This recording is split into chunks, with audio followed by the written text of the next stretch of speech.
महाशिवरात्रिर अर्थ शिवंक राति। भगवान शिवंक प्रति भक्ति और श्रद्धा प्रकट करने यह एक विशेष मुहूर्त बोली विश्वास करा जाए।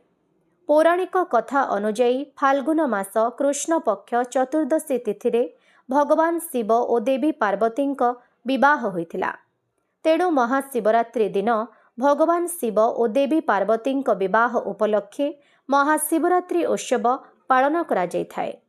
एही दिन लक्ष लक्ष भक्त माने उजागर रही पूजार्चना करिथांती एवं महाशिवरात्रि रे जागर जाली भगवान शिव को प्रसन्न कले भक्तर समस्त मनस्कामना पूर्ण होइथाए बोली कुहाजाए। तेबे आज एही पवित्र दिन रे जाजपुर जिलार विभिन्न अंचल रे महाशिवरात्रि उत्सव पालन करा जायथिबा बेले फेरक्रम स्थित बाबा आखंडलमणि पीठरे आज महासमारोह रे जागर उत्सव को पालन करा जायछि। तेबे प्रत्येक वर्ष भली चलित वर्ष मध्य एही मंदिर रे हजार हजार भक्तों समागम लागी रहिछि। भक्तमानंक शांति श्रृंखला और सुरक्षा निमंते पुलिस प्रशासन तरफरु व्यापक सुरक्षा प्रदान करा जायछि। अनुष्ठित उत्सवटी मंदिर कमिटी सभापति नीलमणि जेना और संपादक मनमोहन हरिचंदन तत्वावधान रे अनुष्ठित होइथिबा बेले एही अवसर रे अतिथि भावे आज कोराई विधायक आकाश दास नायक और पूर्वतन सुकिंदा विधायक प्रीतिरंजन घड़ाई भगवान शिवंक दर्शन करी आशीष कृपा लाभ करथिले। तेबे विधि अनुजाई भक्त माने दीप धूप जाली उजागर रही व्रत पालन करी भगवान शिवं को स्मरण करथिले एवं आज रात्र 10:30 रे महादीप उठिथिला। उक्त समय रे घंट हरिबोल हुलहुली और भजन कीर्तन रे अंचल एक आध्यात्मिक वातावरण सृष्टि होइथिला। तेबे भक्त मानक शांति श्रृंखला और सुरक्षा व्यवस्था सहित 1000 भक्त मानक निमंते कमिटी तरफरु प्रसाद सेवन पाई आयोजन करा जायथिला।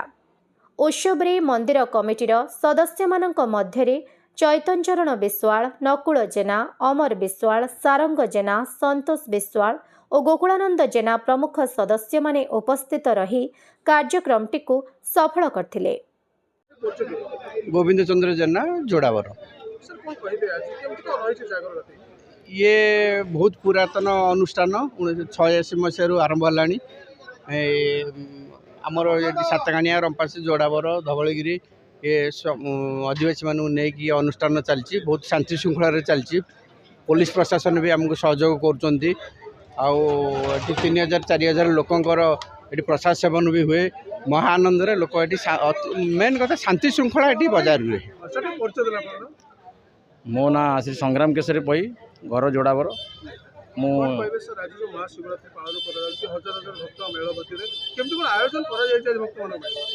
आज ये महाशिवरात्रि प्रभुंकर लीला आज आमको भारी खुशी आनी देछि। ये लोक समागम देखी आज समस्ते विभोर हो पड़े प्रभुंकर ये जो लीला यह एक अपूर्व लीला।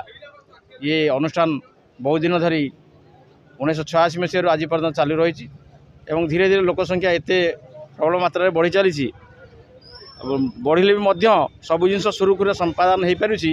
जाजपुर बबिता नायक रिपोर्ट, ओडिशा हाइलाइट समाचार।